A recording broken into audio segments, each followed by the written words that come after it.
Hello guys, good morning. সকাল সকাল একটা ভিডিও নিয়ে চলে আসলাম। তোমাদের আজকে দেখাবো কিছুদিন আগে যে রং খেলাটা হলো, তার মানে কিছু আবির আমার কাছে বেঁচে গেছিলো, সেটা নিয়েই তোমাদেরকে কিছু জিনিস দেখাবো। সবার আগে লাগবে একটি জলের বোতল।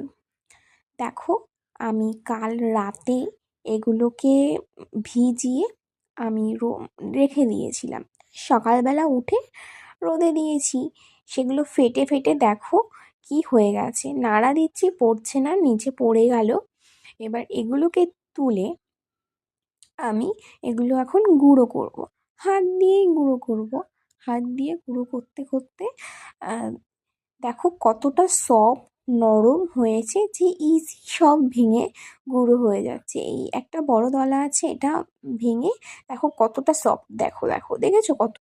এই দেখো বন্ধুরা, কি সুন্দর গুঁড়ো হয়েছে।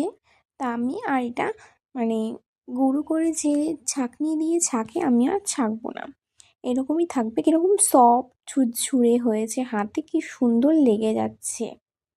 এবার এর ভিতরে আমি এর পরিমাণ মতো জল দেব।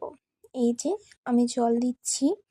জল দেওয়ার পরে এটাকে আমি আস্তে আস্তে একদম সুন্দর করে মিক্সড করব। এই যে আমি এখন মিক্সড করছি, দেখো এর ভিতরে একটা কাদা কাদা ভাব চলে এসছে, কাদা কাদা অনুভূতি হচ্ছে, ছাড়া ছাড়া ভাব চলে এসছে। তা আমার মনে হচ্ছে এটা বেশি একটু ঝোলো ঝোলো ভাব হয়ে গেছে। এটার ভিতরে এখনও আবির দিতে হবে। এসে তোমরা পরিমাণ মতো দিও, আমারটা একটু বেশি জল হয়ে গেছে, সফট ভাব আসেনি আমারটার ভিতরে।